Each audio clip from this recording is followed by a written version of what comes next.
Welcome to my channel learn with Raqqa. இன்றைக்கி நீங்கள் பார்க்க போகிறது லிவிங் கிரியேச்சர்ஸ் எக்ஸ்ப்ளோரிங் தி கேரக்டரிஸ்டிக்ஸ். இந்த லெசனோட பார்ட் 2 வீடியோ தான் பார்க்க போகிறோம். வாங்க வீடியோக்குள்ளே போகலாம்.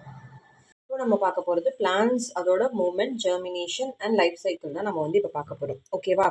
ஸோ ஜெர்மினேட் ஆகணும், ஒரு சீட் ஜெர்மினேட் ஆகுறது அப்படின்னா சீட் ஒரு புது பிளான்ட்டாக மாறுறது. ஓகேவா? அந்த புதுசாக ஒரு சீட்லேருந்து செடி முளைக்கிறது, அதுதான் சீட் ஜெர்மினேஷன். ஓகேங்களா? ஸோ இப்போ ஒரு பிளான்ட் க்ரோ ஆகுது ஒரு சீடில் இருந்து அப்படின்னா அந்த ப்ராசஸை நம்ம என்னன்னு சொல்லுவோம்? சீட்லிங் அப்படின்னு சொல்கிறோம். அந்த ப்ராசஸோட பேர் என்னது? சீட்லிங். ஓகேங்களா? ஸோ ஜெர்மினேஷனோட பிகினிங் ஸ்டேஜ், அந்த பிகினிங் ஸ்டேஜில் என்னென்னலாம் நடக்கும் அப்படின்னு பார்க்கலாம் வாங்க. சீடை ஃபஸ்ட்டு என்ன பண்ணுவோம் அப்படின்னா தண்ணி அதை எடுத்துக்கும். ஓகேவா? நீங்கள் இப்போ ஒரு சீடை ஒரு மண்ணில் போட்டு வைக்கிறீங்க, தண்ணி ஊற்றுறீங்க, கரெக்டாக? அப்படி மண்ணில் போட்டோடனே அது என்ன பண்ணும்? ஃபஸ்ட்டு தண்ணியெல்லாம் அப்சர்வ் பண்ண ஆரம்பிக்கும். அப்சர்வ் ஆனோடனே என்ன ஆகும்? அந்த சீடு நார்மலாக சீடுக்கு மேலே ஒரு அவுட்டர் கவரிங் இருக்கும், அதுக்கு பேர் என்ன? Seed coat. அந்த சீட் கோட் என்ன பண்ணும்? வீங்கும், ஸ்வெல் ஆக ஆரம்பிக்கும், பபிள் பெருசாகும். ஓகேவா? அந்த மாதிரி ஆகிட்டு சீட் ரொம்ப ஸ்வீட் கோட் ரொம்ப சாஃப்ட் ஆகிடும். அப்படி சாஃப்ட் ஆனோடனே ஒரு குறிப்பிட்ட டெம்பரேச்சரில் அது நடக்கும். அந்த குறிப்பிட்ட டெம்பரேச்சர் வந்த உடனே என்ன ஆகும் அப்படின்னா சீட் ப்ரீத் பண்ண ஆரம்பிக்குமா. ரெஸ்பயர் அப்படின்னா ப்ரீத் பண்ணுறது.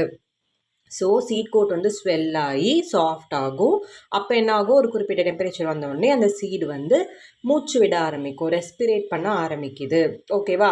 அப்படி ஆரம்பித்தோடனே அதுலேருந்து என்ன ஃபஸ்ட்டு வருது அப்படின்னா ரூட்டு தான் ஃபஸ்ட்டு வரும். ரூட் எமர்ஜ் ஆகி கீழே சாயிலுக்குள்ளே டவுன்வேர்ட்ஸ் போகும். ஓகேவா? அதுக்கப்புறம் என்ன ஆகுது? சீடு அந்த தண்ணி இப்போ ரூட் போயிடுச்சா சாயிலுக்குள்ளே. ஸோ சாயிலுக்குள்ளே போனோடனே அண்டர் கிரவுண்ட் வாட்டர் எல்லாம் அந்த சீடு அப்சர்வ் பண்ண ஆரம்பிக்குது. அப்படி அண்டர் கிரவுண்ட் வாட்டர் எல்லாத்தையும் அப்சர்வ் பண்ணதுக்கப்புறம் என்ன பண்ணும்?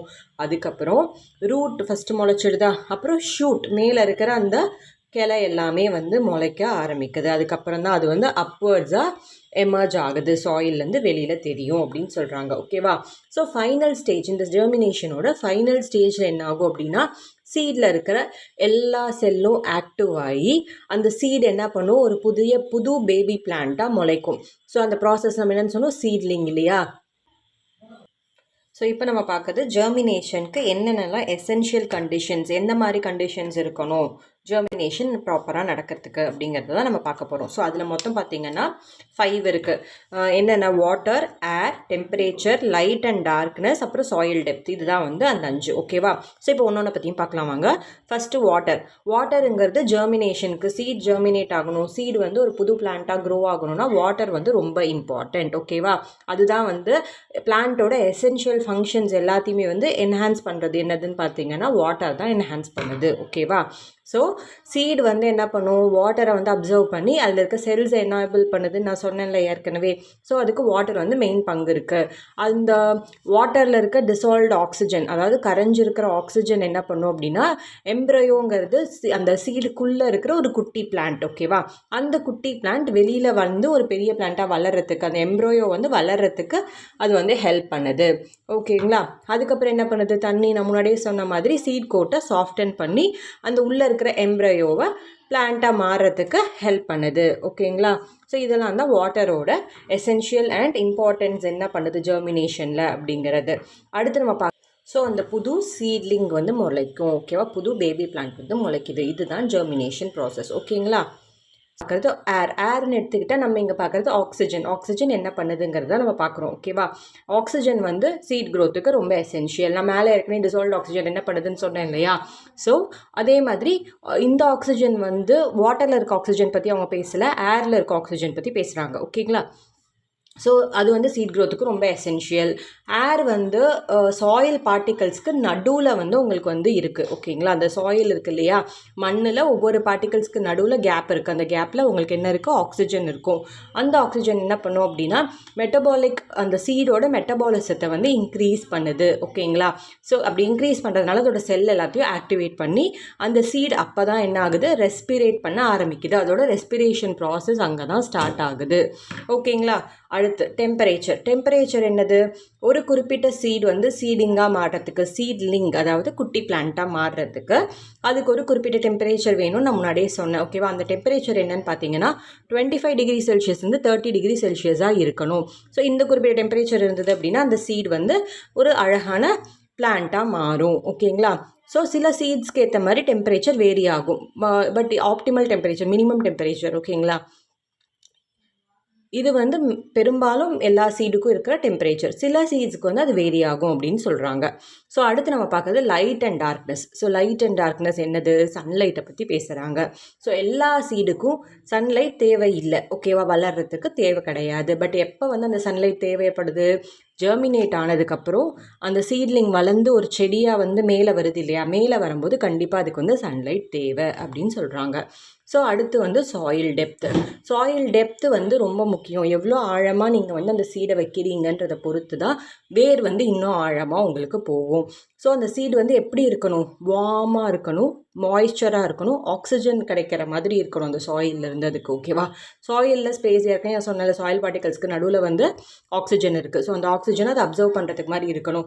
நீங்கள் மேலாப்பில் வந்து லைட்டாக மண்ணை தோண்டி அதுக்குள்ளே சீடை வச்சிங்க அப்படின்னா அந்த சீடு வளராது, ஓகேவா. கொஞ்சம் நல்லா டெப்த்தாக தோண்டி வைக்கணும். ஏன்னா அந்த சீடுக்கு இது எல்லாமே தேவை. வார்ம்த், மாய்ஸ்சர், ஆக்சிஜன் இது எல்லாமே அந்த சாயில்லேருந்து அதுக்கு கிடைக்கணும், ஓகேவா. அதுக்கப்புறம் என்ன பண்ணும்? சாயிலில் வந்து அந்த ஸ்பேசஸ் நிறைய இருக்கிறதுனால அந்த வேர் வந்து ஈஸியாக கீழே க்ரோ ஆகி உங்களுக்கு வந்து அடி வரைக்கும் போகிறதுக்கு அது ஹெல்ப் பண்ணுது, ஓகேவா. ஸோ இதெல்லாம் தான் வந்து எசென்ஷியல் கண்டிஷன். ஒரு சீடு வந்து ஜெர்மினேட் ஆகி ஒரு பிளான்ட்டாக மாறணும் அப்படின்னா 5 எசென்ஷியல் கண்டிஷன்ஸ் இது தான், ஓகேவா. ஸோ இப்போ ஒரு கொஸ்டின். அந்த கொஸ்டின் என்ன அப்படின்னா, சீட் லிவிங் திங்கா நான் லிவிங் திங்கா? என்னன்னு சொல்லுவீங்க? ஸோ சீட் வந்து என்னன்னு பார்த்தீங்க அப்படின்னா லிவிங் திங், ஓகேவா. ஸோ ஏன் வந்து சீட் வந்து லிவிங் திங் சொல்கிறோம்? இதில் இது வந்து என்ன சொல்கிறது, பயோடெக், கரெக்டாக. ஏன் அப்படின்னா இதில் பயாலஜிக்கல் ஆக்டிவிட்டீஸ் நடக்குது. என்னென்ன பயாலஜிக்கல் ஆக்டிவிட்டீஸ் நடக்குது? க்ரோத் நடக்குது, அப்புறமா மூவ் ஆகுது, கரெக்டாக. ஸோ இந்த மாதிரி பர்டிகுலர் பயாலஜிக்கல் ஆக்டிவிட்டீஸ் நடக்குது. இன்னும் மெயினாக ரெஸ்பிரேட் பண்ணுது, கரெக்டாக. ஸோ இது ரெஸ்பயர் பண்ணுது. ஸோ இந்த மாதிரி பயாலஜிக்கல் ஆக்டிவிட்டீஸ்லாம் நடக்கிறதுனால சீடு வந்து லிவிங், ஓகேங்களா. இந்த கொஸ்டின் உங்களுக்கு கேட்கலாம், நீங்கள் இதை எழுதணும். அடுத்து சில ஃப்ளவரிங் சீட்ஸ் இருக்குது, ஃப்ளவரிங் பிளான்ஸ் இருக்குது இல்லையா, அதோட சீட்ஸை பற்றி நம்ம பார்க்கலாம் இப்போது. இது வந்து ஜஸ்ட் உங்களுக்கு இன்ஃபர்மேஷன் தான், ஓகேவா. இதை நீங்கள் தெரிஞ்சுக்கோங்க, கேட்டாலும் கேட்கலாம். இப்போ ஃப்ளவரிங் பிளான்ட்டில் இருக்கிற சீட் பார்த்தீங்க அப்படின்னா அதில் சிலதுக்கு வந்து உங்களுக்கு வந்து லைட் வந்து தேவை ஜெர்மினேட் ஆகிறதுக்கு. அந்த சீட்ஸ் எப்படி இருக்கும்னு பார்த்தீங்கன்னா டஸ்ட் மாதிரி இருக்குமா, டஸ்ட் லைக் சீட்ஸாக இருக்கும், ஓகேங்களா. ஸோ அதை என்ன பண்ணுவாங்க அப்படின்னா ஜஸ்ட் அந்த சாயில் மேலேயே அப்படியே வந்து தூவி மட்டும் விட்டுருவாங்க. ரொம்ப வந்து சாயிலுக்குள்ளே கொண்டு போய் போட மாட்டாங்க. அப்படி போட்டால் அந்த சீட் வந்து ஸ்ப்ரவுட் ஆகாது. இன்ஹிபிட் ஸ்ப்ரவுட்டிங் அப்படின்னா ஸ்ப்ரவுட் ஆகாது, அழுகி போகிறதுக்கு கூட வாய்ப்பு இருக்குது. காஞ்சி போய் அப்படியே அழுகிடும், ஓகேங்களா. ஸோ சாயிலுக்குள்ளே போடக்கூடாது, சாயில் மேலேயே சும்மா அப்படியே போட்டு அதுக்கு வந்து தண்ணி மட்டும் ஊற்றுனீங்க அப்படின்னா அது வந்து வரும். அந்த மாதிரி இருக்கிற சீட்ஸ் என்னது, அந்த பிளான்ட்டோட பேர் என்னன்னு பார்த்தீங்கன்னா கோலியஸ் அண்ட் பெட்டூனியா. பெட்டூனியா அப்படிங்கிறது ஒரு ஃப்ளவர், ஓகேங்களா. ஸோ இந்த பர்டிகுலர் 2 ஃப்ளவர்ஸ் வந்து உங்களுக்கு லைட் தேவை, ரெக்வயர் லைட் ஃபார் ஜெர்மினேஷன், ஓகேங்களா. அடுத்து சீட் பிளான்ஸ். அதே ஃப்ளவரிங் பிளான்ஸில் வந்து சீட் பார்த்தீங்க, சீடு ஃப்ளவரிங் பிளான்ட்டோட சீட். இந்த 2 பிளான்ட்டுக்கு வந்து கண்டிப்பாக உங்களுக்கு வந்து டார்க்னஸ் தேவை, ஓகேவா. மேலே லைட் தேவை, இதுக்கு டார்க்னஸ் தேவை. அந்த 2 பிளான்ட் என்னன்னு பார்த்தீங்கன்னா கேலண்டுலா அண்ட் சினியா. இந்த 2 பிளான்ட்டுக்கு வந்து டார்க்னஸ் தேவை, ஓகேங்களா. ஸோ இதை வந்து உங்களுக்கு கேட்கலாம், ஒன் வேர்டில் வந்து உங்களுக்கு கேட்கலாம், நீங்கள் அதனால் இதை தெரிஞ்சுக்கோங்க. அடுத்து நம்ம பார்க்குறது பிளான்ட்டோட க்ரோத் அண்ட் மூமெண்ட்ஸை பற்றி பார்க்குறோம், ஓகேவா. ஸோ இதை பற்றி நான் ஏற்கனவே உங்களுக்கு வந்து இந்த ட்ராபிசம் பற்றி உங்களுக்கு ஏற்கனவே நான் வந்து ஸ்டார்டிங்கில் கேரக்டரிஸ்டிக்ஸ் சொல்லும் போதே நான் சொல்லியிருக்கேன், ஓகேவா. Tropic movement tropism, negative tropism, positive tropism, அந்த டச் மீ நாட் பிளான்ட்டை பற்றி சொல்லும்போது உங்களுக்கு நான் சொல்லியிருக்கேன், கரெக்டாக. ஸோ ஒரு பிளான்ட் வந்து சன்லைட்டை பார்த்து போகும், சன்லைட்லேருந்து விலகி போகும். ஸோ அந்த பார்த்து இருக்கிற பார்ட் வந்து positive tropism, under the ground இருக்கிற ரூட்ஸ் எல்லாம் வந்து நெகட்டிவ் ட்ராபிசம் அப்படின்னு நான் சொன்னேன், கரெக்டாக. உங்களுக்கு ஞாபகம் இருக்கும்னு நினைக்கிறேன். நம்ம ஸ்டிமுலை பற்றி படித்தோம் இல்லையா, அதில் வரும், ஓகேங்களா. ஸோ இப்போ அதை தான் வந்து இதில் பார்க்குறோம் நம்ம. So tropism and tropic movement அப்படின்னா என்னது, ஒரு பிளான்ட் ஒரு டைரக்ஷன், ஒரு ஸ்டிமுலை வந்து எந்த டைரக்ஷனில் இருக்கோ அதே டைரக்ஷனில் ரெஸ்பான்ஸும் இருக்குது அப்படின்னா அந்த பர்டிகுலர் பிளான்ட் அந்த பார்ட்டை வந்து நம்ம என்னென்னு சொல்கிறோம், ட்ராபிசம் ஒரு ட்ராபிக் மூமெண்ட் அப்படின்னு சொல்கிறோம், ஓகேங்களா. ஸோ இதில் 2 டைப் இருக்குது, பாசிட்டிவ் ஒன்று இருக்குது, நெகட்டிவ் ஒன்று இருக்குது. ஸோ இதில் வந்து இந்த ட்ராபிசமை 2ஆக பிரிக்கிறாங்க, ஃபோட்டோட்ராபிசம், ஜியோட்ராபிசம். அதில் ஃபோட்டோட்ராபிசமில் பாசிட்டிவ் ஃபோட்டோட்ராபிசம் இருக்குது, நெகட்டிவ் ஃபோட்டோட்ராபிசம் இருக்குது. ஜியோட்ராபிசம்லேயும் பாசிட்டிவ் இருக்குது, நெகட்டிவ் இருக்குது, ஓகேவா. ஸோ இப்படி தான் இதை வந்து கேரக்டரைஸ் பண்ணியிருக்காங்க. ஸோ ஃபஸ்ட்டு ஃபோட்டோட்ராபிசம்னா என்னென்னு பார்க்கலாம். ஸோ ஒரு பிளான்ட் வந்து பிளான்ட்டோட பார்ட், ஏதாவது ஒரு பார்ட் வந்து டுவர்ட்ஸ் சன்லைட்டுக்கு ஏற்ற மாதிரி ரெஸ்பான்ஸ் பண்ணுது அப்படின்னாலே அது ஃபோட்டோட்ராபிசம், ஃபோட்டோசிந்தசிஸ் ஞாபகம் வச்சுக்கோங்க. ஸோ ஃபோட்டோ அப்படின்னா லைட் அப்படின்னு ஞாபகம் வச்சுக்கோங்க, ஓகேங்களா. ஸோ ஒரு பிளான்ட்டோட பார்ட் சன்லைட்டுக்கு ரெஸ்பாண்ட் பண்ணுது அப்படின்னாலே அந்த பர்டிகுலர் இது என்னன்னு சொல்கிறோம், ஃபோட்டோட்ராபிசம்னு சொல்கிறோம். ஓகேங்களா? ஸோ இப்போ அந்த பிளான்ட்டோட பார்ட் வந்து டுவர்ட்ஸ் சன்லைட் இருக்குது, அதாவது டைரக்ஷன், சன்லைட்டுக்கு ஏற்ற மாதிரியே ரெஸ்பான்ஸ் இருக்குது. இப்போ எக்ஸாம்பிள் நான் வந்து சன்ஃப்ளவர் சொன்னேன், ஞாபகம் இருக்கா? ஸோ சன்லைட் எந்த பக்கம் இருக்கோ அந்த பக்கம் அந்த சன்ஃப்ளவர் ஃப்ளவர் வந்து உங்களுக்கு திரும்பிக்கிட்டே இருக்கும். அப்போ சன்லைட்டுக்கு ஏற்ற மாதிரி அது வந்து உங்களுக்கு டைரக்ஷனை மாற்றுது இல்லையா? So direction of the stimuli, direction of the response இருக்குது. கரெக்டுங்களா? ஸோ அந்த பர்டிகுலர் பிளான்ட் வந்து என்னது அப்படின்னா பாசிட்டிவ் ஃபோட்டோட்ராபிசம்.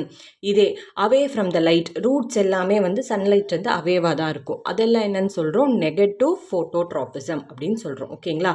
ஸோ அடுத்து வந்து ஜியோட்ராபிசம். இதில் எப்படி லைட்டுக்கு அது ரெஸ்பான்ஸ் பண்ணுதோ இதில் வந்து எர்த்தோட கிராவிட்டிக்கு ரெஸ்பான்ஸ் பண்ணும். அந்த பர்டிகுலர் பார்ட் வந்து எர்த்தோட கிராவிட்டிக்கு ரெஸ்பான்ஸ் பண்ணுறது தான் என்னன்னு சொல்கிறோம், ஜியோட்ராபிசம். ஜியோ அப்படின்னா எர்த்துன்னு ஞாபகம் வச்சுக்கோங்க. ஓகேங்களா? ஸோ இதில் ஃபோட்டோனா லைட், ஜியோனா எர்த், இப்படி ஞாபகம் வச்சுக்கோங்க. ஸோ எர்த்தோட கிராவிட்டிக்கு ரெஸ்பாண்ட் பண்ணுறது இது ஜியோட்ராபிசம். ஸோ எர்த்தோட கிராவிட்டிக்கு டுவர்ட்ஸ் இருந்தது அந்த பர்டிகுலர் பார்ட் சீடோட பிளான்ட்டோட பார்ட் வந்து டுவர்ட்ஸ் கிராவிட்டி இருக்குது அப்படின்னா அது positive geotropism. Away of the கிராவிட்டிலேருந்து அவேவாக இருந்தால் அது நெகட்டிவ் ட்ராபிசம். ஓகேவா?